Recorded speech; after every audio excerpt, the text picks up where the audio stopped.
Hello बच्चों, तो हमने लास्ट क्लास में पीएच का कॉन्सेप्ट पढ़ा था, तो होपफुली सभी का कॉन्सेप्ट क्लियर हो गया होगा। ओके, तो आज हम एक क्वेश्चन सॉल्व करते हैं, उसके बाद फिर आगे बढ़ेंगे। ठीक है, तो देखो क्वेश्चन है, in 5 litre of water 0.2 mole of HCl is present, what will be the change in pH if we add 5 litre of water into this solution. तो देखो हमसे क्वेश्चन में क्या पूछा है कि हमारे पास 5 लीटर वाटर है जिसमें HCl के 0.2 मोल प्रेजेंट है। ओके, फिर क्या किया गया, उस सॉल्यूशन में 5 लीटर वाटर और ऐड किया गया, है ना।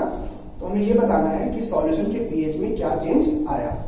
ठीक है, तो देखो हम क्वेश्चन को सॉल्व कैसे करेंगे। तो पहले हम क्या करेंगे कि हमारे पास जो इनिशियल सॉल्यूशन अवेलेबल है उस सॉल्यूशन का पीएच निकाल लेंगे, है ना। फिर उसमें 5 लीटर वाटर ऐड करा के फिर से जो सॉल्यूशन बनेगा उस सॉल्यूशन का पीएच निकाल लेंगे और चेक करेंगे कि पीएच में कितने चेंजेस आए हैं। ओके, तो देखो तो हमें गिवन है इनिशियली 5 लीटर वाटर, ओके, जिसमें 0.2 मोल HCl के प्रेजेंट है ना। और ये हमारे पास सॉल्यूशन है। ओके, तो इस सॉल्यूशन में HCl सॉल्यूट है, ठीक है, और वाटर सॉल्वेंट है। ओके, फिर HCl के मोल गिवन है कितने, 0.2, ठीक है, और वाटर का वॉल्यूम कितना गिवन है, 5 लीटर।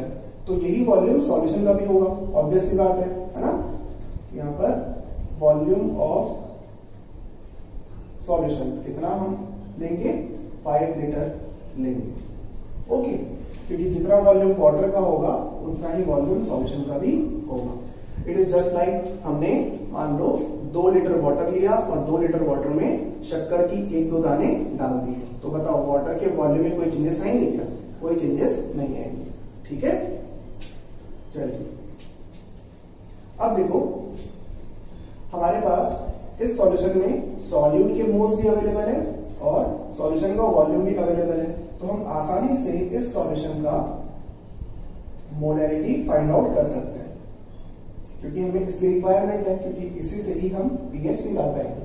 क्योंकि हमने देखा था लास्ट क्लास में कि पीएच के फॉर्मूले में हाइड्रोजन आयन कॉन्सेंट्रेशन की रिक्वायरमेंट होती है, ठीक है। और हाइड्रोजन आयन कॉन्सेंट्रेशन कैसे निकालेंगे, तो उसके लिए हमें HCl का कॉन्सेंट्रेशन चाहिए, क्योंकि HCl में ही हाइड्रोजन आयन मिलेंगे। ओके, तो देखो मोलैरिटी का फॉर्मूला होता है number of moles of solute upon volume of solution in litre. ये सब हमने प्रीवियस वीडियो में डिस्कस किया। ओके, तो देखो number of moles of solute कितने, 0.2, सॉल्यूशन का वॉल्यूम कितना, 5 लीटर। ओके, तो ये कितना है, 0.2 अपॉन 5। अब इसको फर्दर सॉल्व करोगे आप लोग, तो सॉल्व करने पर ये 2/10 इंटू 5 इक्वल्स टू, फिर 2/5 कितना, 0.4 upon 10 equals to 0.04 equals to. अब देखो यहाँ पर ये जो 0.04 है उसको हम साइंटिफिक नोटेशन में भी कन्वर्ट कर सकते हैं, that is equals to 4 into 10 to power of -2। ठीक है, तो ये हमारे पास आया मोलैरिटी इसकी सॉल्यूशन की। ओके, तो देखो यहाँ पर HCl का सॉल्यूशन है जिसकी मोलैरिटी कितनी है, 4 into 10 to power of -2। Okay, अब हमने लास्ट क्लास में सीखा था कि HCl का जितना कॉन्सेंट्रेशन होता है उतना ही कॉन्सेंट्रेशन H+ का भी होता है। H+ का कॉन्सेंट्रेशन कितना हो जाएगा, और कॉन्सेंट्रेशन को लिखते कैसे वो सब हम पहले सीख चुके हैं, है ना। H+ concentration equals to 4 into 10 to power of -2। Okay, चलिए अब देखो हम पीएच निकालते हैं। पीएच का फॉर्मूला है -log(10 H+ आयन कॉन्सेंट्रेशन। याद है सभी को याद होगा, सब इंटेलिजेंट हो। फिर -log(10 कॉन्सेंट्रेशन की value 4 into 10 to power of -2। Okay, अब इसको सॉल्व करना बच गया है ना। तो सॉल्व करेंगे तो हम लॉग की प्रॉपर्टी लगाएंगे, माइनस कॉमन लेकर फिर log m into n, that is log 4 plus log 10 की power -2, okay, equals to minus log 10 4। अब 4 को हम लिख सकते हैं 2 की पावर 2, तो 2 की पावर 2 लिखोगे तो 2 सामने आ जाएगा तो क्या बनेगा 2 log 2। ये सब हम पहले सीख चुके हैं, तो जिसको समझ में ना आ रहा हो ये सब तो प्रीवियस वीडियो देख सकता है ना। चलिए फिर 10 की पावर -2 पावर सामने आ जाएगा तो -2, ओके, और log 10 बचेगा तो log 10 की वैल्यू कितनी होती है 1, तो फाइनली कितना बना इतना है ना। इसको फर्दर सॉल्व करते हैं, फिर 2 into log 2 की वैल्यू कितनी बताई थी 0.3, तो 0.3 into 2 करोगे तो 0.6 आएगा, फिर -2 इक्वल्स टू, फिर 0.6 -2 करोगे तो कितना आएगा -1.4, -1.4, फिर माइनस है सामने तो हो जाएगा फाइनली 1.4। तो ये आया initial pH of this solution, ठीक है। तो ये आ गया इस सॉल्यूशन का pH, ठीक है। इतना नोट कर लो, क्योंकि अब हम इसमें 5 लीटर और वाटर ऐड करेंगे, फिर उस सॉल्यूशन का pH निकालेंगे, है ना। तो फटाफट नोट कर लो इसको।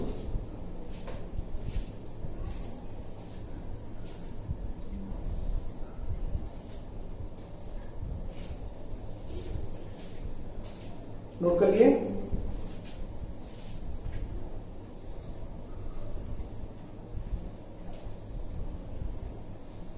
तो हमारे पास इनिशियल pH कितना आया 1.4 आया, ओके। तो यहां पे इस सॉल्यूशन का pH है 1.4, ठीक है। अब इसमें क्या कर रहे हैं हम 5 लीटर वाटर और ऐड कर रहे हैं, ठीक है। एडिंग 5 लीटर वाटर, तो इस सॉल्यूशन में क्या चेंज आएगा, इस सॉल्यूशन का वॉल्यूम इंक्रीज हो जाएगा, लेकिन देखो सॉल्यूट के मोल्स उतने के उतने ही रहेंगे, दैट इज 0.2 मोल्स ही रहेंगे, सॉल्यूट के मोल्स में कोई चेंजेस नहीं आएंगे, है ना। तो जो नया सॉल्यूशन बनेगा उसमें कितना हो गया 10 लीटर वाटर, ओके, और सॉल्यूट के कितने मोल्स है 0.2 मोल, ठीक है, ओके। तो अब इस सॉल्यूशन में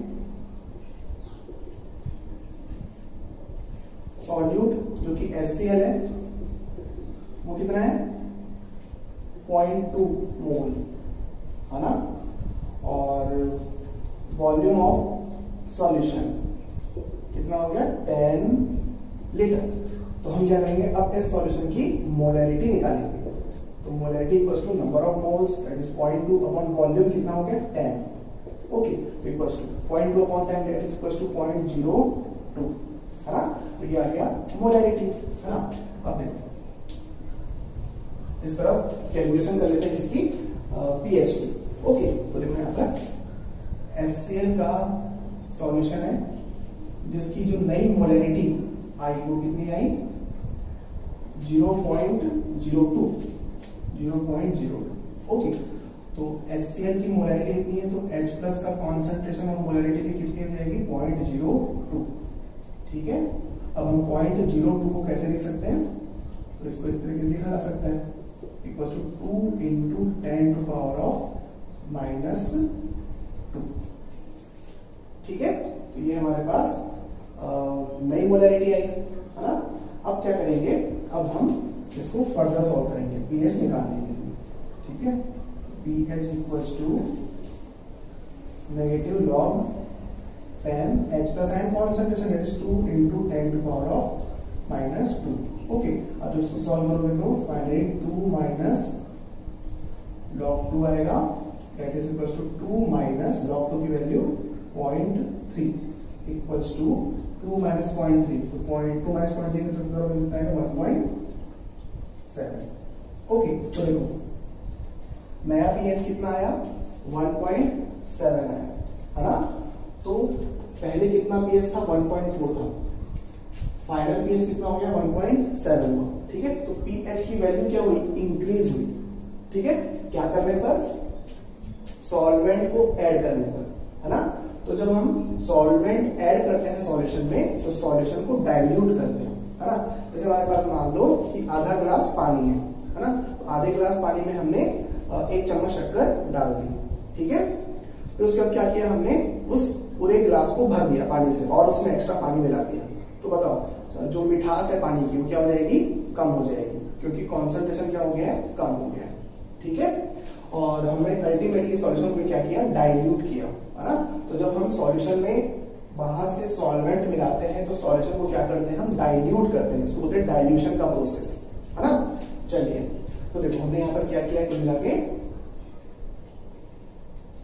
सॉल्यूशन को डाइल्यूट किया है और इसको बोलेंगे, इस प्रोसेस को बोलेंगे डाइल्यूशन, ठीक है।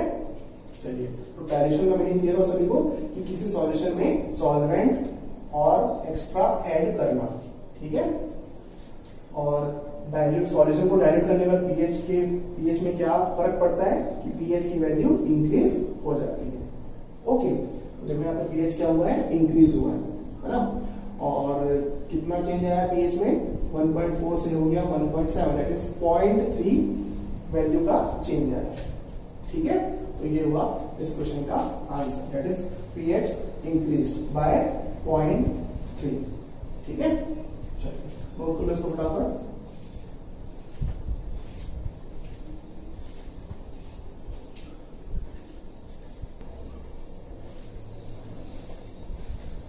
चलिए नोट करिए सभी ने। अब देखो अभी हमने सीखा कि जब हम सॉल्यूशन में सॉल्वेंट ऐड करते हैं तो सॉल्यूशन क्या हो जाता है, डाइल्यूट हो जाता है और प्रोसेस को कहा जाता है डाइल्यूशन, ठीक है। अब देखो अगर हमारे पास किसी सॉल्यूशन में एसिड की क्वांटिटी बहुत ज्यादा प्रेजेंट है ना, सॉल्यूशन है जिसमें एसिड की क्वांटिटी हाई है, ठीक है। तो ऐसे सॉल्यूशन को बोलेंगे हम कॉन्संट्रेटेड सॉल्यूशन, ठीक है। या फिर अगर वो सॉल्यूशन एसिड का है तो ऑब्वियसली बात क्या कहलाएगी, वो एसिड कॉन्संट्रेटेड एसिड कहलाएगी, ओके। तो अब देखो हमारे पास कॉन्संट्रेटेड एसिड है ना, इस तरीके से। तो उसमें एसिड की क्वांटिटी बहुत सारी है, ठीक है। तो अगर हम इस एसिड को डाइल्यूट करना चाहेंगे तो क्या करना पड़ेगा, इसमें वाटर ऐड करना पड़ेगा, ठीक है। वाटर ऐड करें क्या करने के लिए, सॉल्यूशन को, इस एसिड को डाइल्यूट करने के लिए, ठीक है। अब ये जो प्रोसेस होता है, प्रोसेस ऑफ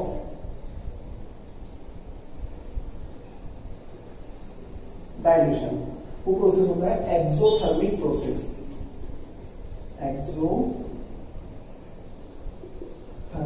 प्रोसेस, ठीक है। तो उससे क्या होगा, लार्ज अमाउंट में हीट रिलीज होगी और हीट रिलीज की वजह से ये जो एसिड है वो बबल्स के फॉर्म में आप लोगों के हाथ पैर में लग सकती है, ठीक है। क्योंकि एसिड की क्वांटिटी यहाँ पे बहुत ज्यादा है, तो इसमें पानी मिलाओगे ना आप लोग तो यहाँ पर बहुत एक्सप्लोसिव रिएक्शन होगी, या फिर रिएक्शन नहीं बोलना चाहिए हमें, एक एक्सप्लोसिव प्रोसेस होगा जिससे इस एसिड की बूंदें आप लोगों के हाथ में पड़ सकती है और आप लोगों को खतरा हो सकता है, ठीक है। तो किसी भी कॉन्संट्रेटेड एसिड को डाइल्यूट करने के लिए हम क्या करते हैं, उल्टा प्रोसेस अप्लाई करते हैं। मींस हम क्या करते हैं, वाटर में धीरे धीरे करके क्या डाला जाता है, कॉन्संट्रेटेड एसिड डाली जाती है, जिससे इस एसिड का कॉन्सेंट्रेशन कम होता जाता है और एसिड डाइल्यूट होते जाती है, ठीक है। तो हम कॉन्संट्रेटेड एसिड में डायरेक्टली वाटर नहीं डालेंगे क्योंकि उससे हमें खतरा हो सकता है, क्योंकि रिएक्शन कैसी है, हाईली एक्सोथर्मिक रिएक्शन है ना। और जब हम वाटर में एसिड डालेंगे तो जो प्रोसेस होगा वो भी एक्सोथर्मिक ही होगा, लेकिन जो बूंदे उछलेंगी वो किसकी उछलेंगी, वाटर की उछलेंगी और हमें हार्म नहीं होगा, ठीक है। और वैसे भी हम जो एसिड डाल रहे हैं वो धीरे धीरे बूंद बूंद करके डाल रहे हैं, ठीक है। तो हमारे सेफ्टी के पॉइंट ऑफ व्यू से हम एसिड को डाइल्यूट इस तरीके से करते हैं, है ना, इस तरीके से नहीं करते, ओके। चलिए तो ये हुआ एक कॉन्सेप्ट। है ना।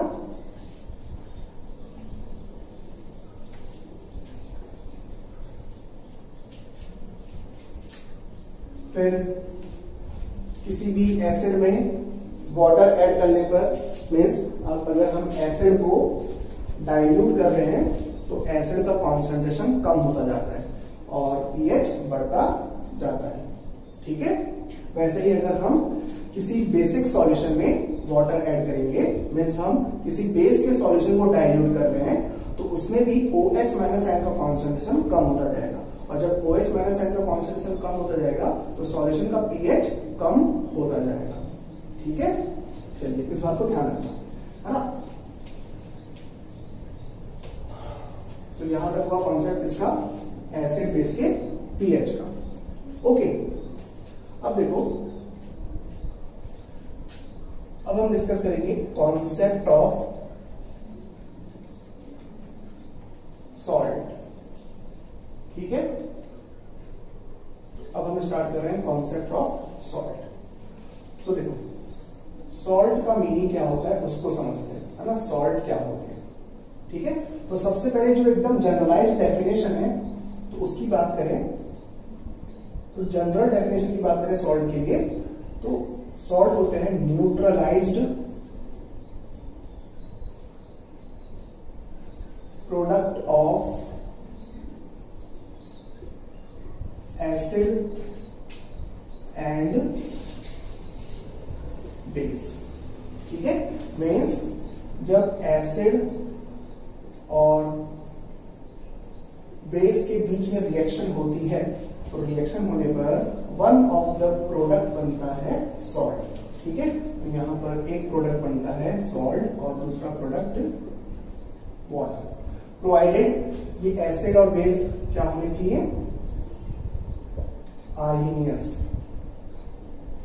आर्हीनियस एसिड बेस होने चाहिए। ओके, फॉर एग्जांपल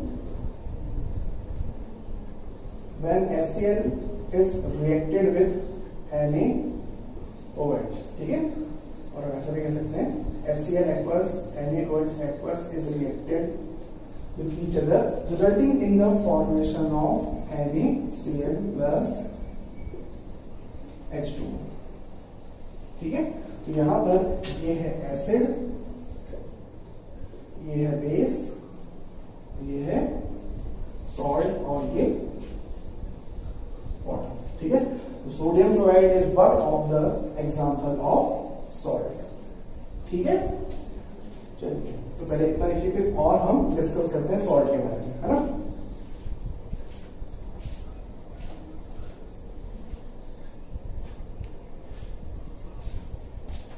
नोट कर लिए।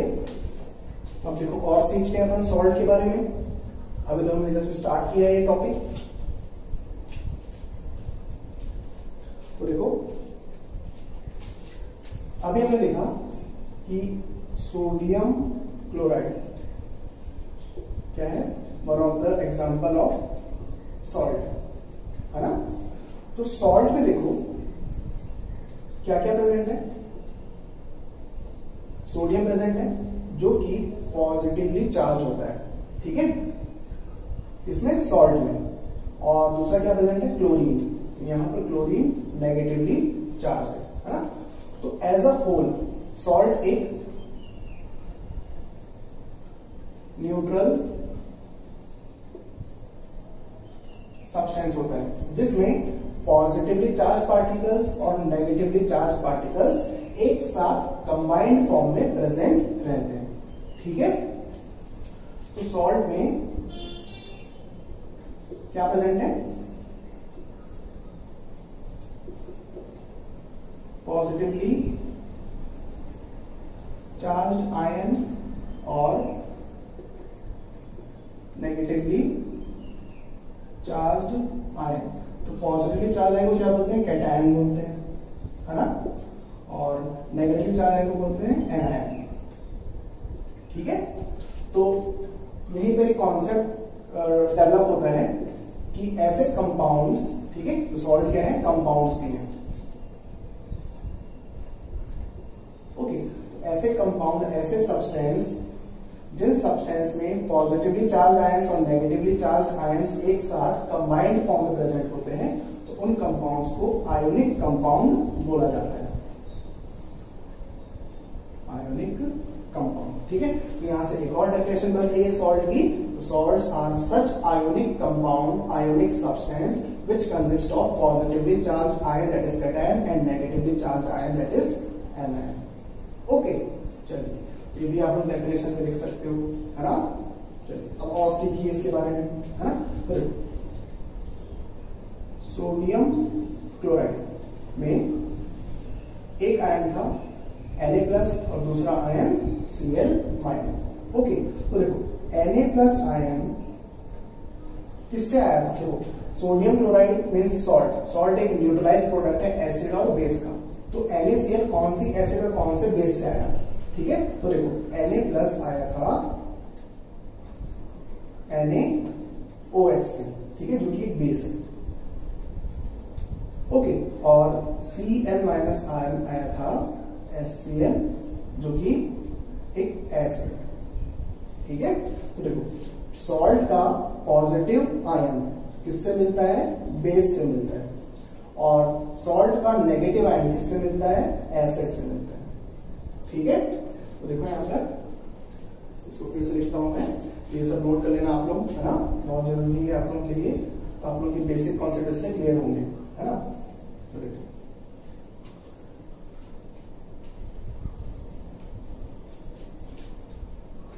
तो HCl plus NaOH।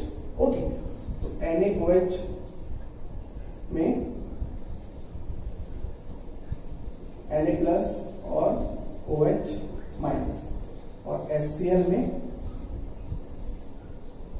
Cl- और H+। तो क्या होता है, ये Na+ और ये Cl- कंबाइन हो गए, ठीक है। और क्या बन रहा है? NaCl बन रहा है, और ये OH- और ये H+ कंबाइन होकर H2O बना रहा है, ठीक है। तो देखो ये है सॉल्ट, ओके। तो सॉल्ट का जो पॉजिटिव पार्ट है, देखो NaCl का पॉजिटिव पार्ट किससे आ रहा है? बेस से आ रहा है। और सॉल्ट का नेगेटिव पार्ट किससे आ रहा है? एसिड से आ रहा है, ठीक है। तो देखो यहां पर पॉइंट लिखेंगे हम, positive ion of salt is of base, है ना। तो बेस से आता है पॉजिटिव आयन, ठीक है। ये फिर ऐसे लिख हम इसको ऐसे लिख देते हैं, कम्स फ्रॉम बेस, ठीक है। अब देखो सॉल्ट का पॉजिटिव आयन बेस से आता है, तो इस वजह से सॉल्ट के पॉजिटिव आयन को कहा जाता है बेसिक रेडिकल, ठीक है। फिर सिमिलरली जो नेगेटिव आयन है सॉल्ट का, वो किससे आता है? एसिड से आता है, हाँ? तो बेस का पॉजिटिव पार्ट सॉल्ट का पॉजिटिव पार्ट होता है, और एसिड का नेगेटिव पार्ट सॉल्ट का नेगेटिव पार्ट होता है, ठीक है। तो सॉल्ट के नेगेटिव पार्ट को कहा जाता है एसिडिक रेडिकल, है ना। ये शायद हमने पहले भी डिस्कस किया होगा, ठीक है। तो एक मीन्स हम कह सकते हैं कि सॉल्ट में बेसिक रेडिकल और एसिडिक रेडिकल आपस में कंबाइंड फॉर्म में पाए जाते हैं, ठीक है। चलिए ये सब बहुत इंपॉर्टेंट है, नोट करते चलो इन सबको, है ना। जैसे जैसे आप वीडियो देखते हो वैसे वैसे सारी चीजों को नोट करते चलो, है ना। और कॉपी आप लोगों को सेपरेट बनानी है, ठीक है। चलिए इसको नोट करो।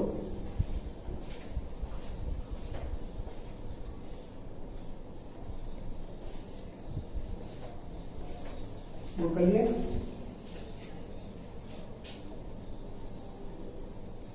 अब देखो और कॉन्सेप्ट है,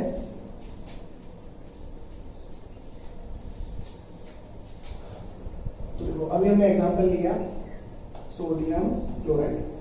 ठीक है, तो इसके पॉजिटिव पार्ट और नेगेटिव पार्ट को ब्रेक कर लो, Na plus plus Cl minus.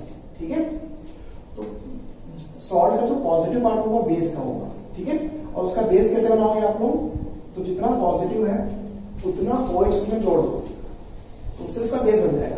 तो Na प्लस का बेस क्या होगा, NaOH। तो आप लोगों को पता चल जाएगा कि उस सॉल्ट का पॉजिटिव पार्ट कौन से बेस का है।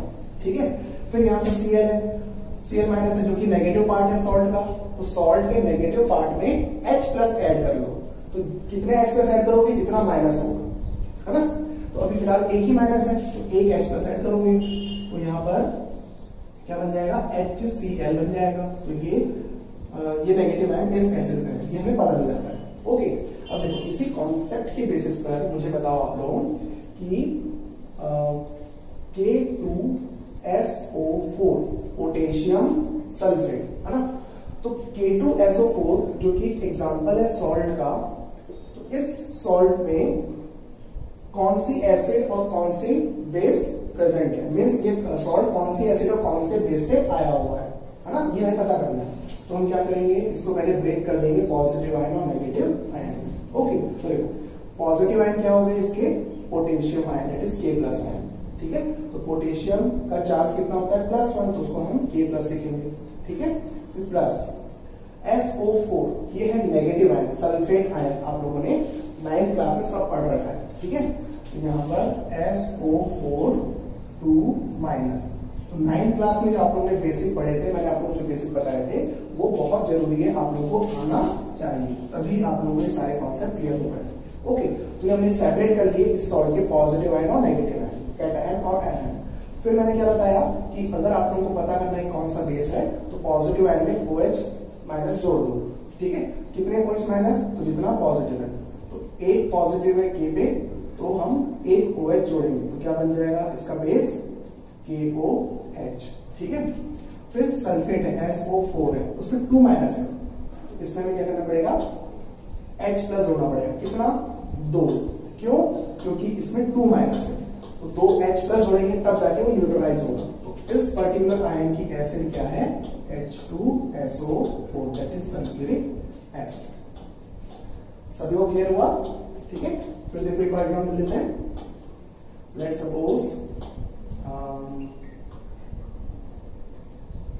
MgNO3 twice. ठीक है, अब इसके रिस्पेक्टिव एसिड और बेस पता करते हैं। तो क्या करो, ब्रेक कर लो। मैग्नीशियम का चार्ज पता होना चाहिए आप लोगों को 2+, ये NO3 का चार्ज पता होना चाहिए NO3 माइनस। ये सब कॉन्सेप्ट क्लास 9 के हैं, चार्जेस के कॉन्सेप्ट। ठीक है, इसलिए मैंने कहा था आप लोगों को कि क्लास 9 अच्छे तरीके से पढ़ना है ना। अब हमें क्या करना पड़ेगा, पॉजिटिव आयन का बेस बनाना है। तो बेस के लिए OH जोड़ना है, तो कितना OH जोड़ोगे, 2 OH जोड़ोगे। यहाँ पर MgOH ट्वाइस, और फॉर्मूला वगैरह कैसे लिखते हैं सब क्लास 9 का। ठीक है, फिर NO3 माइनस, सिंगल माइनस, एक H प्लस जोड़ेंगे, तो HNO3, that is nitric acid. Okay, ये सॉल्ट मैग्नीशियम हाइड्रोक्साइड बेस और नाइट्रिक एसिड का है। क्लियर हो समझ में आता है। तो ये है कॉन्सेप्ट, ये पहचानने का कि कोई सॉल्ट कौन सी एसिड और कौन से बेस से आया हुआ है। ठीक है, तो इस बात का ध्यान रखना, ये आगे चल के फिर से काम आएगा। ठीक है, चलिए फिर देखो यहीं पे आप लोगों को बता दूं कि सॉल्ट का नाम कैसे लिखते हैं, है ना। तो सॉल्ट का नाम कैसे लिखा जाता है, तो सॉल्ट के नाम में सबसे पहले कैटायन का नाम लिखते हैं, फिर एनायन का नाम लिखते हैं, और सॉल्ट का नाम खत्म हो जाता है। बहुत सिंपल सा टॉपिक है, अलग से कोई टॉपिक नहीं बना रहे, नेमिंग ऑफ सॉल्ट ऐसा कोई टॉपिक नहीं बना रहे, है ना। हमारे पास अभी सिंपल एग्जांपल होंगे, तो उन सिंपल एग्जांपल को हम आसानी से डील कर सकते हैं। ठीक है, ओरली डील कर सकते हैं। ठीक है, तो जैसे ये सॉल्ट है, तो इस सॉल्ट का कैटायन कौन है, सोडियम, तो इसका नाम क्या होता है, सोडियम। और एनायन क्या है, क्लोराइड, तो हम इसका नाम क्या बोलेंगे, सोडियम क्लोराइड। ठीक है, समझ में आया सभी को कि सॉल्ट की नेमिंग कैसे करते हैं। तो पहले कैटायन का नाम, फिर एनायन का नाम। ओके, फिर देखो ये K2SO4 में कैटायन कौन है, पोटेशियम। ये देखो पोटेशियम, तो इसको बोलेंगे हम पोटेशियम। फिर एनायन का नाम, ये क्या है, सल्फेट, ये आ जाएगा सल्फेट, ये हो गया इसका नाम, है ना। फिर देखते हैं इसका कैटायन कौन है, मैग्नीशियम। फिर नेगेटिव एनायन नाइट्रेट बोलते हैं इसको, नाइट्रेट, ठीक है, ये हो जाएगा इसका नाम। आई बात समझ में, चलिए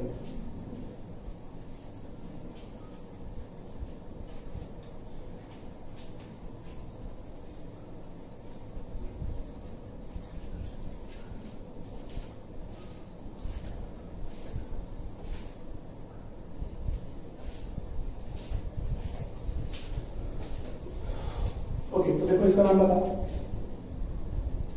KNO2, इसका नाम बताओ। तो जिसने क्लास 9 अच्छे तरीके से पढ़ी होगी उसको आराम से इसका नाम बन गया हो। इसका कैटायन K+, एनायन NO2-, ठीक है। अब देखो इसका नाम क्या होता है, तो इसका तो पोटेशियम है, सिंपल। इसका नाम बताओ, क्लास 9 में पढ़ा आप लोग, इसका नाम होता है नाइट्राइट,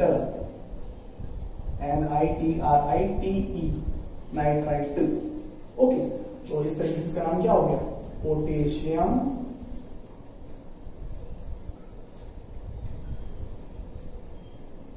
नाइट्राइट, ठीक है। चलिए अब देखो इसका नाम बताना आप लोग, है ना। CH3 COO Na, पहचानो। हो सकता है आप लोगों को दिक्कत हो रही हो, तो एक काम करो ना, सोडियम यहाँ पे लिखा हुआ है, तो सोडियम तो पॉजिटिव चार्ज होता है, मेटल है क्योंकि, है ना। यहाँ पर सोडियम हमने अलग कर लिया, Na+, तो क्या बच गया आप लोगों के पास, CH3 COO-, CH3 COO-, ठीक है। अब Na+ का नाम तो सिंपली सोडियम है। अब ये CH3 COO- का नाम क्या है, ये आप लोगों को मैंने बताया था कि इसका नाम होता है acetate ion, acetate ion, acetic acid का नेगेटिव आयन है, ठीक है, ये भी पढ़ रखा है आपने। ओके, तो इस तरीके से इसका नाम क्या हो गया, इस पर्टिकुलर सॉल्ट का नाम क्या हो गया, ये भी सॉल्ट है, देखो ना, पॉजिटिव आयन भी है और नेगेटिव आयन भी है ना।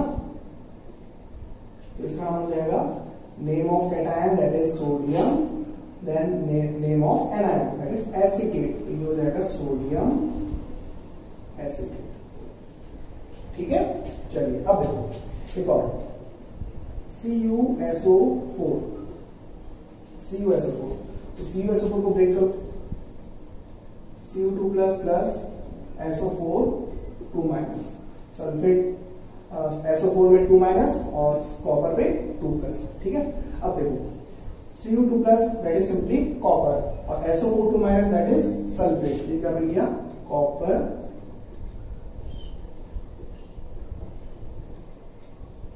सल्फेट, ठीक है। अब उसके बाद मान लो इस तरीके से फॉर्मूला है सॉल्ट का, FeSO4, तो इसको आप लोग क्या करोगे, Fe2++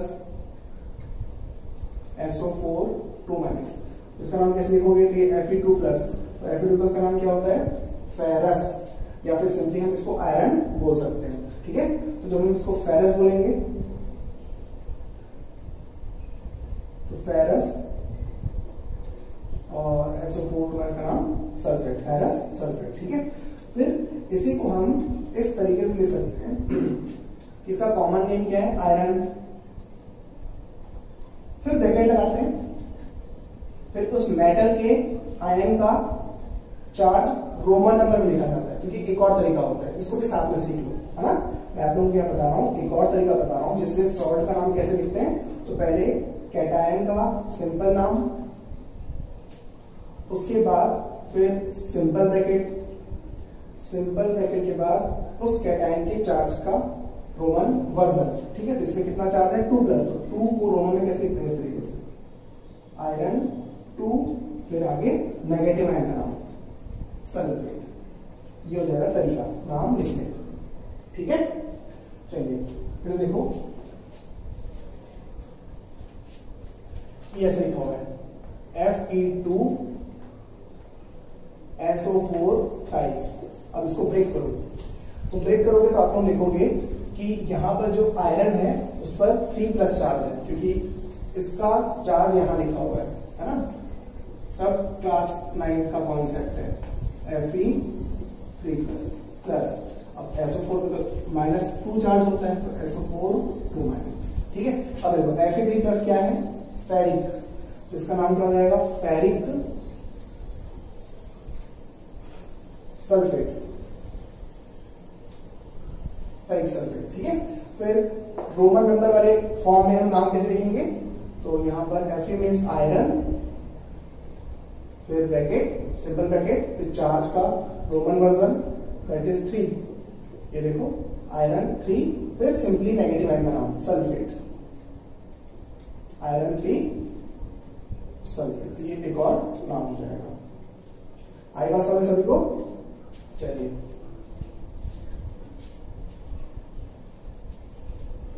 अब देखो ऐसे लिखा हुआ है CuNO3 ट्वाइस, ठीक। इसमें भी पॉजिटिव आयन नेगेटिव आयन, सब सॉल्ट के एग्जांपल है, सब में आप लोगों को दिख रहा है पॉजिटिव आयन भी है और नेगेटिव आयन भी है। तो ऐसे कंपाउंड जिनमें पॉजिटिव आयन कैटायन और नेगेटिव आयन एग्जिस्ट करते हैं तो उन कंपाउंड को सॉल्ट बोला जाता है, ठीक है। और सॉल्ट यूजुअली कौन सी स्टेट में पाए जाते हैं, सॉलिड स्टेट में पाए जाते हैं, ठीक है। चलिए तो देखो अब इसको ब्रेक करोगे, तो ब्रेक करने पर Cu2 plus NO3 minus, okay. अभी मैं फिलहाल ये नहीं बता रहा हूं आप लोगों को कि इसको ब्रेक करने पर कितने पॉजिटिव आयन कितने नेगेटिव आयन बनेंगे, वो आप लोग कॉमन सेंस लगा के निकाल सकते हो। यहाँ पर Fe2 है, तो यहाँ पर 2 Fe3 प्लस आयन, और सल्फेट के 3 है तो 3 सल्फेट आयन, है ना। सिमिलरली यहाँ पर CuNO3 ट्वाइस, CuNO3 ट्वाइस में Cu सिंगल है तो सिंगल, NO3 ट्वाइस है तो मतलब इसके 2 आयन होंगे, तो यहाँ पर 2। तो वो सब बात की बात है, अभी तो अपन सिर्फ नाम पे फोकस कर रहे हैं, है ना। तो देखो CuNO3 ट्वाइस में कौन से आयन, कॉपर और दूसरा नाइट्रेट, तो यहाँ पर सिंपल क्या बोलेंगे कॉपर नाइट्रेट, ठीक है। और फिर जो रोमन नंबर वाला कॉन्सेप्ट था उसमें तो क्या करेंगे, पहले कॉपर, फिर सिंपल ब्रैकेट, फिर चार्ज रोमन नंबर में 2, फिर यहाँ पर नेगेटिव आयन का नाम नाइट्रेट। तो ऐसे भी लिखा जा सकता है सॉल्ट का नाम। समझ में आया सभी को, ठीक है। नोट करो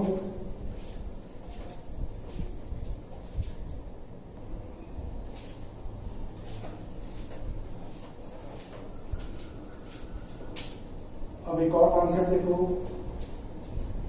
बस सारे कॉन्सेप्ट को आप लोग सीखते जाओ, कोई भी चीज रटनी नहीं है आप लोगों को, 1-2 बार रिवाइज करनी है, रिपीट करनी है, अपने आप सीख जाओगे, है ना। तो देखो लेट्स सपोज यहां पर एक सॉल्ट है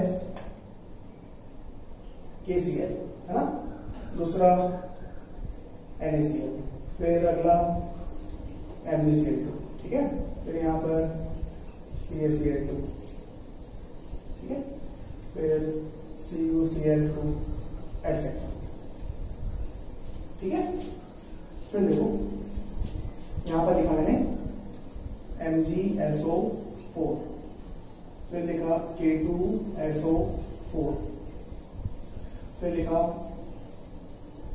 Al2SO4 थ्राइस, ओके एटसेट्रा। फिर यहां पे मैंने लिखा NaCl, फिर यहां पे लिखा Na2SO4, फिर लिखा NaNO3 एटसेट्रा।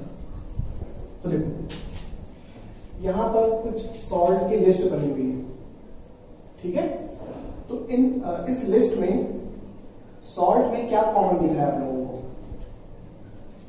तो सभी को एक चीज कॉमन दिख रही होगी क्लोरीन, और यहां पर क्लोरीन किस फॉर्म में है, negative ion, that is Cl- ion, that is chloride ion के फॉर्म में, ठीक है। तो तो सारे के सारे इन सारे सॉल्ट्स में क्या कॉमन है, क्लोराइड आयन कॉमन है। तो इन सॉल्ट्स को हम क्या बोलेंगे, क्लोराइड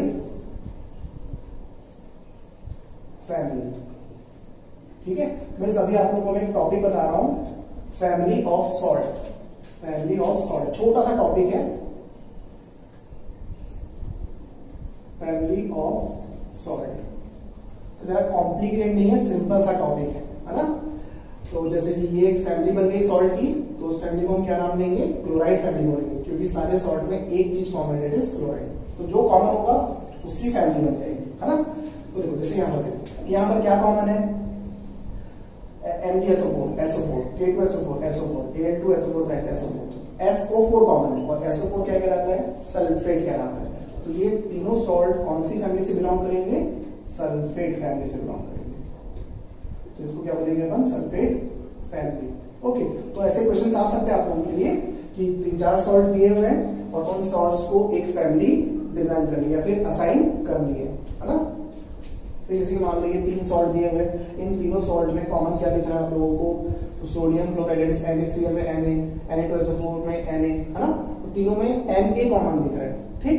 Na मीन सोडियम, तो इसको बोलेंगे, इन तीनों सॉल्ट को एक फैमिली में डालेंगे और फैमिली हो जाएगी सोडियम फैमिली। ठीक है, तो इस टाइप के क्वेश्चंस बनाए जा सकते हैं।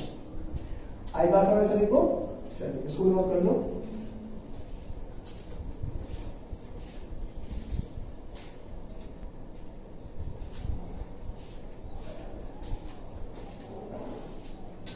ओके, अब डिस्कस करते हैं अपन इस टॉपिक का सबसे important topic, that is pH of salt और types of salt on the basis of nature of its aqueous solution. तो देखो टॉपिक है nature of aqueous solution of salt and pH of salt. Okay, तो देखो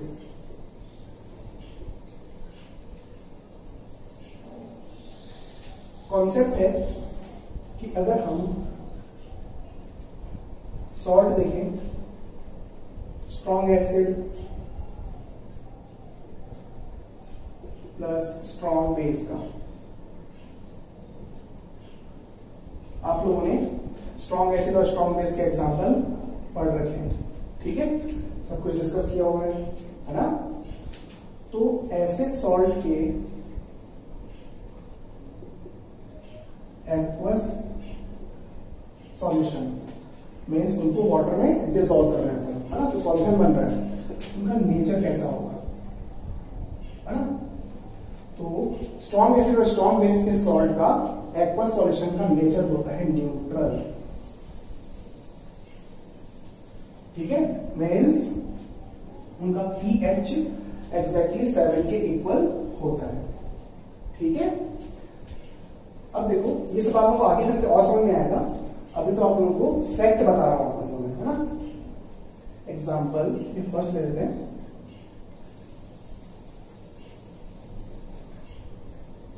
NaCl, that is salt of NaOH, that is strong base, and strong acid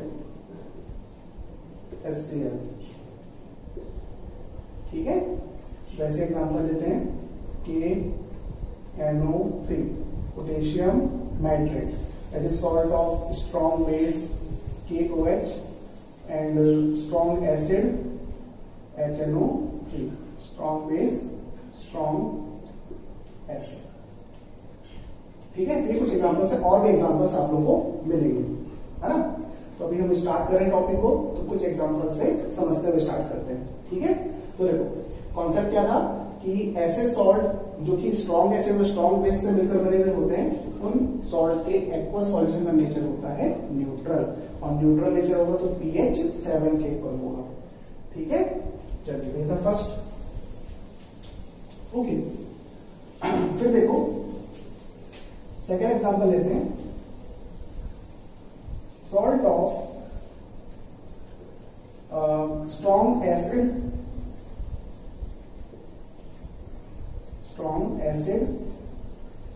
plus weak base. Okay, उसके aqueous solution का nature कैसा होगा? तो ऐसे cases जिनमें एक पर्टिकुलर टाइप में आइदर एसिड और बेस वीक हो और दूसरा टाइप स्ट्रॉन्ग हो, तो जो स्ट्रॉन्ग होगा उसके बेसिस पर नेचर डिसाइड होगा। ठीक है, तो जो स्ट्रॉन्ग होगा, जो पार्ट स्ट्रॉन्ग होगा, अगर एसिडिक पार्ट स्ट्रॉन्ग है तो नेचर एसिडिक, अगर बेसिक पार्ट स्ट्रॉन्ग है तो नेचर बेसिक। लेकिन दोनों पार्ट में से, मींस एसिडिक पार्ट और बेसिक पार्ट में से कोई एक पार्ट स्ट्रॉन्ग होना चाहिए, दूसरा पार्ट वीक होना चाहिए, ये इसकी कंडीशन है। ठीक है, तो ऐसे केस में जो पार्ट स्ट्रॉन्ग होगा नेचर वैसा ही होगा। तो इस पर्टिकुलर केस में कौन सा पार्ट स्ट्रॉन्ग है? एसिडिक पार्ट स्ट्रॉन्ग है, तो नेचर कैसा होगा? एसिडिक होगा। ओके, ऐसे सॉल्यूशन का नेचर होता है एसिडिक। ठीक है, अब जैसे एग्जांपल लेते हैं अपन। एग्जांपल है, most common example, ammonium chloride. देखो नाम क्या होगा इसका? Ammonium chloride. कैसे? NH को क्या बोलते हैं? अमोनियम, पॉजिटिव आयन, और Cl minus, chloride negative ion. तो positive ion ammonium, negative ion chloride, ammonium chloride. आएगा समझ सभी को? ठीक है, अब देखो, अब इसके एसिड बेस चेक कर लेते हैं। तो एसिड है इसका HCl, जो कि क्या है? स्ट्रॉन्ग एसिड है ना, और बेस क्या है? NH4OH, ammonium hydroxide. और अमोनियम हाइड्रोक्साइड एक वीक बेस होता है, ये सब हमने डिस्कस किया। ठीक है, तो salt of strong acid and weak base. ठीक है, तो नेचर कैसा? स्ट्रॉन्ग के बेसिस पर। स्ट्रॉन्ग क्या है? एसिडिक, तो एसिडिक पार्ट स्ट्रॉन्ग है तो नेचर एसिडिक। समझ रहे हैं सभी को? ठीक है, चलिए यहां तक नोट करिए, फिर और डिस्कस करते हैं।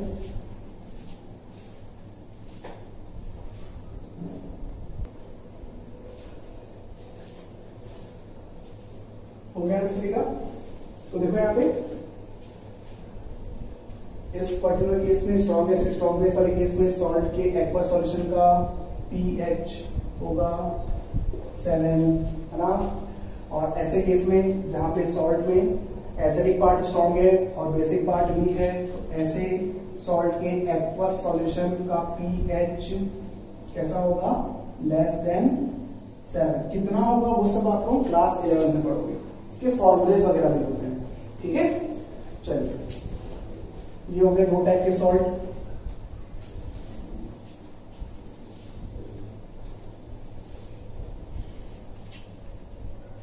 अब देखो थर्ड टाइप,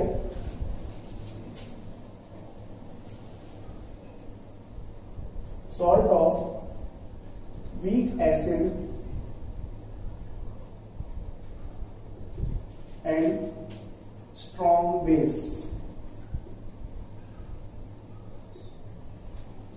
तो देखो इस बार स्ट्रॉन्ग पार्ट क्या है? बेसिक पार्ट है, और वीक पार्ट क्या है? एसिडिक।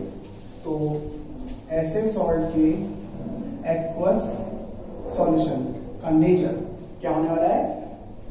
स्ट्रॉन्ग पार्ट क्या है? Basic, that is basic. ठीक है, और अगर बेसिक है तो pH ग्रेटर देन 7।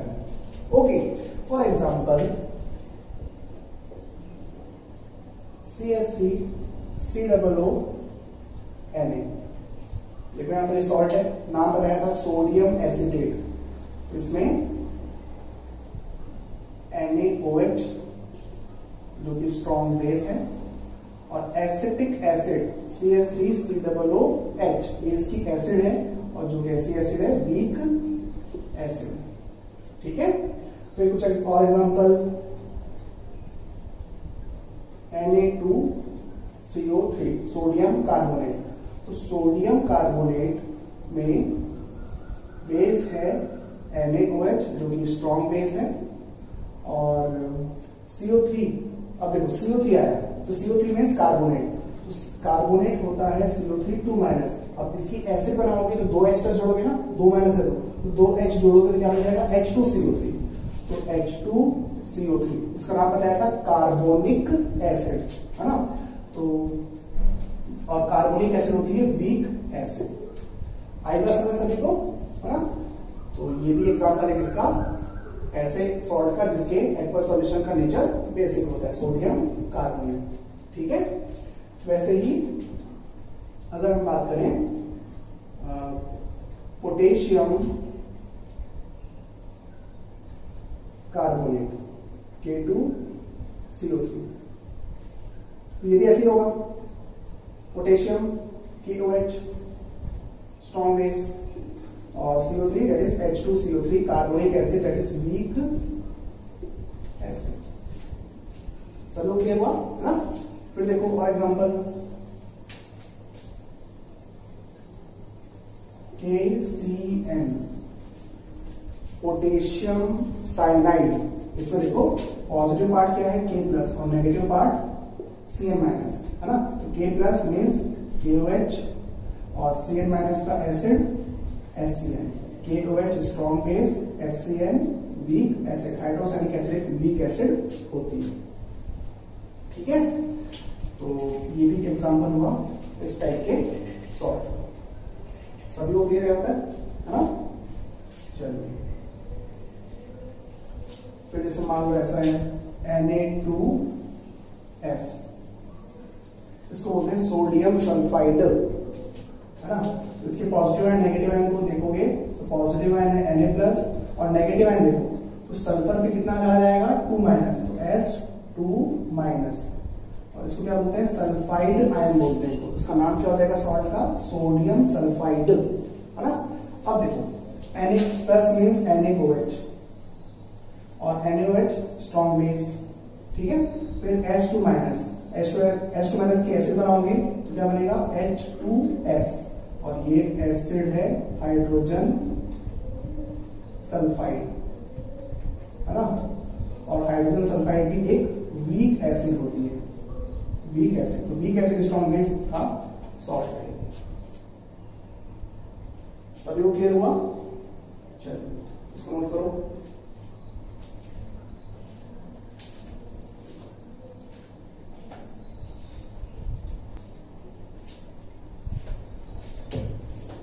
यहां तक हो गया सभी का।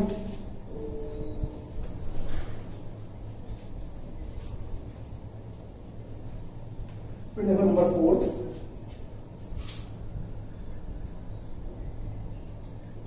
Salt of weak acid and weak base. तो देखो वीक एसिड और वीक बेस के सॉल्ट का एक्वस सॉल्यूशन ऑलमोस्ट न्यूट्रल होता है। 100% न्यूट्रल नहीं कह सकते, हो भी सकता है नहीं भी हो सकता, है ना। ऑलमोस्ट न्यूट्रल, वो डिपेंड करता है कि कोई वीक एसिड कितनी वीक है और कोई वीक बेस कितनी वीक है। ठीक है, चलिए तो इसका मतलब इसके एक्वस सॉल्यूशन का pH लगभग मीन्स अप्रोक्सीमेटली ये 7 से थोड़ा सा ज्यादा भी हो सकता है, थोड़ा सा कम भी हो सकता है, और 7 भी हो सकता है, कुछ भी हो सकता है इस केस में। ठीक है, लेकिन 7 के आसपास की रहेगी वैल्यू किसकी, pH की। ओके, चलिए अब देखो एग्जांपल है CH3COONH4। अब इस एग्जांपल को देखो, इस एग्जांपल में पॉजिटिव आयन क्या है NH4 और नेगेटिव आयन CH3COO माइनस। इसका नाम क्या हो जाएगा, पॉजिटिव आयन का नाम अमोनियम, नेगेटिव आयन का नाम एसिटेट। तो क्या बनेगा अमोनियम एसिटेट। ओके, अब देखो इसके एसिड बेस, तो इसकी एसिड है CH3COOH that is weak acid, और बेस है NH4OH that is weak base. सभी को क्लियर यहां तक, है ना। फिर जैसे देखो एक और एग्जांपल CuCN। ओके, इसको बोलते हैं कॉपर साइनाइड या फिर क्यूप्रस साइनाइड। तो इसमें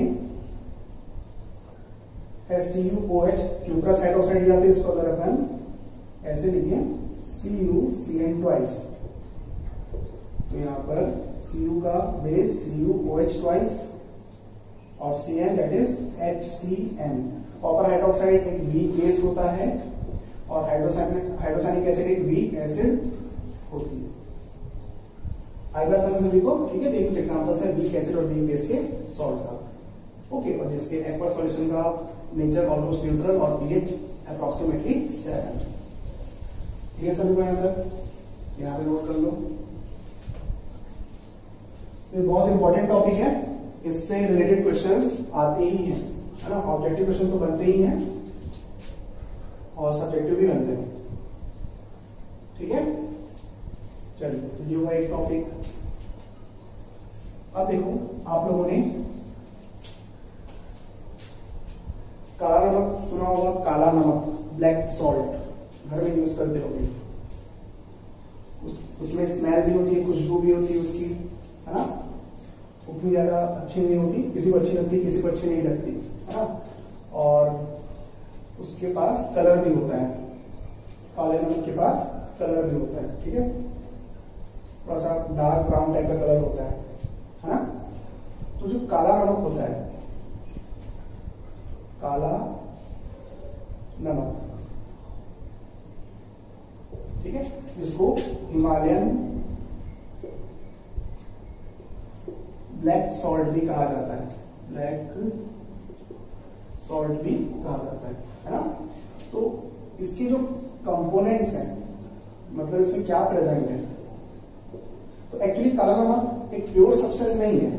जैसे sodium chloride that is common salt, एक प्योर सब्सटेंस है, अगर उसमें आयोडीन वगैरह नहीं मिला है तो प्रोआयोडीन, है ना। तो काले नमक में मेनली क्या प्रेजेंट होता है, सोडियम क्लोराइड NaCl, ठीक है। और बहुत ही ट्रेस अमाउंट में, मीन्स बहुत ही कम अमाउंट में कोई दूसरे सब्सटेंस प्रेजेंट होते हैं, ठीक है। अब वो क्या क्या होते हैं, यहां पर थोड़ा सोडियम सल्फेट होता है, ठीक है। फिर थोड़ा इसमें सोडियम बाइसल्फेट होता है ना। थोड़ा सोडियम बाइसल्फाइड होता है ना। थोड़ा सोडियम सल्फाइड प्रेजेंट होता है, ठीक है। इसमें सल्फर कंटेंट काफी ज्यादा होता है और सल्फर कंटेंट होने की वजह से ही इसमें स्मेल पाई जाती है ना। फिर थोड़ा सा आयरन सल्फाइड होता है, आयरन सल्फाइड, ठीक है। और थोड़ी बहुत हाइड्रोजन सल्फाइड गैस भी होती है, हल्की फुल्की हाइड्रोजन सल्फाइड। तो इसमें सल्फर कंटेंट होने की वजह से, सल्फर प्रेजेंट होने की वजह से या फिर सल्फर के कंपाउंड के होने की वजह से इसमें क्या पाई जाती है, स्मेल पाई जाती है। और ये various number of substances present, इसकी वजह से इसका कलर भी होता है, ठीक है। वरना जो प्योर NaCl है, ठीक है, वो क्या होता है, व्हाइट कलर का, व्हाइट। क्लियर सबको याद है ना। ये था कॉन्सेप्ट काले नमक का, है ना। ओके, फिर देखो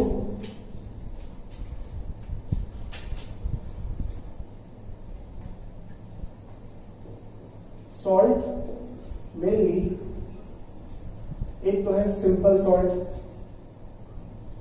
simple salt. Simple salt means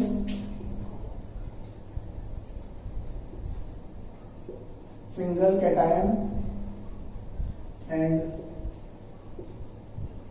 single anion, okay. For example CaCl2 एक टाइप का cation, that is single type ना, single type of cation, single type of anion, है ना।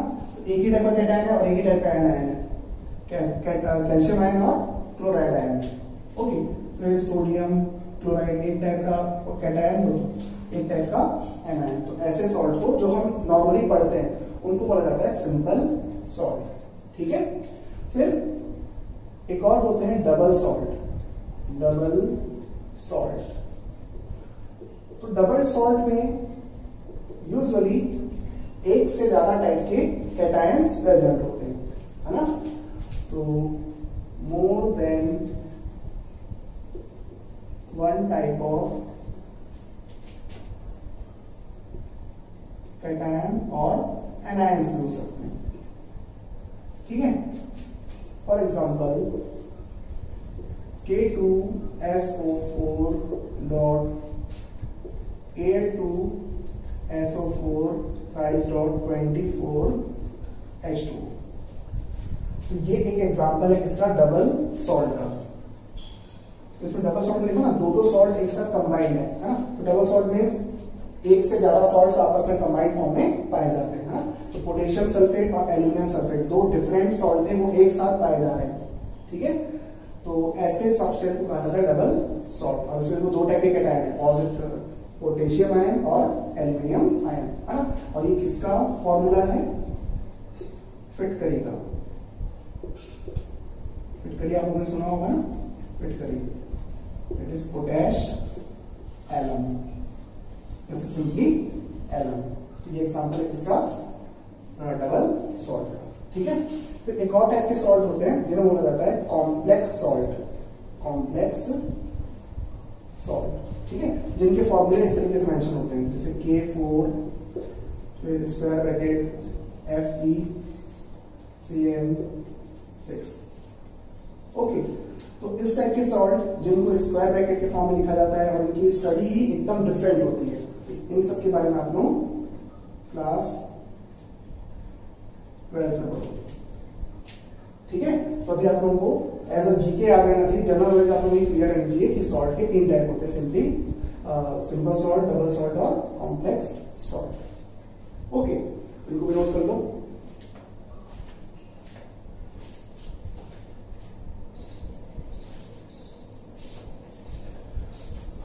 हो गया यहाँ तक? तो देखो ये जो कैटेगरी मैंने बताई आप लोगों को, डबल सॉल्ट, कॉम्प्लेक्स सॉल्ट, ये सब आप लोगों को सिर्फ एज अ जीके याद रखना है। तो सिलेबस वगैरह में नहीं है ये सब, है ना, बट हो सकता है कि कुछ कॉम्पिटिशन एग्जाम में पूछ लिया जाए, तो इसलिए मैंने आप लोगों को ये सब बताया है ना। चलिए अब देखो, मैं आप लोगों से एक सवाल पूछूं कि हाइड्रोजन, मीथेन, ठीक है, और एल्कोहल C2H5OH, है ना, और जैसे कि फॉर एग्जाम्पल लेते हैं C2H6 that is ethane gas, है ना। तो इन सारे सब्सटेंस में देखो, इन सब्सटेंस में भी हाइड्रोजन अवेलेबल है, ठीक है। जैसे ग्लूकोज C6H12O6 ग्लूकोज का फॉर्मूला है ना। ये अल्कोहल का फॉर्मूला, ये मीथेन का, ये हाइड्रोजन, है ना, और ये इथेन और ये ग्लूकोज। ओके, वैसे शुगर C12H22O11 ये शुगर का फॉर्मूला। तो इन सब्सटेंस में देखो, इन सब्सटेंस में हाइड्रोजन प्रेजेंट है, लेकिन क्या बताओ ये सब्सटेंस एसिडिक है क्या, या फिर एसिड है क्या? देखो, इनमें से कोई भी सब्सटेंस एसिड नहीं है। आएगा समझ में? इट मीन्स ऐसा नहीं है कि जिन सब्सटेंस में हाइड्रोजन प्रेजेंट होता है वो एसिड होता है, ऐसा नहीं है, ठीक है। उसके लिए कुछ कंडीशंस होती है, वो सारी कंडीशंस आप लोग आगे चल के हायर क्लास में, जब क्लास 11 में जाओगे तब समझोगे, ठीक है। It is all hydrogen containing substance are not acid, ठीक है। ये पॉइंट आप लोगों को याद रखना है। ओके, फिर हमने डिस्कस कर लिया कि एसिडिक और बेसिक सब्सटेंस को वाटर में डिसॉल्व करते हैं तो वो वाटर को क्या बना देते हैं? कंडक्टिंग बना देते हैं, ठीक है। तो देखो, एसिड को हमने वाटर में डाला तो वाटर में क्या मिलेंगे? आयंस मिलेंगे, ठीक है। फिर जब हमने बेस को वाटर में डाला तो भी क्या मिलेंगे? आयंस मिलेंगे, है ना। तो अगर हम सॉल्ट को वाटर में डालेंगे तो बताओ आयंस मिलेंगे कि नहीं मिलेंगे? बिल्कुल मिलेंगे ना। ये सॉल्ट वाटर में जाके डिसोसिएट हो जाते हैं और आयंस गिव अप करते हैं। ठीक है, तो ये तीनों क्या बनेंगे? कंडक्टर्स। ठीक है, एसिड, बेस और सॉल्ट का एक्वस सॉल्यूशन कंडक्टिंग नेचर का होता है, जिससे उसमें से इलेक्ट्रिसिटी आसानी से पास हो सकती है। तो इस बात का ध्यान रखना है ना। और फिर देखो सॉल्ट जो है वो सॉल्ट की सॉलिड स्टेट में आयंस फिक्स होते हैं, मूव नहीं करते, है ना। तो मूव नहीं करते किस वजह से? सॉलिड स्टेट में सॉल्ट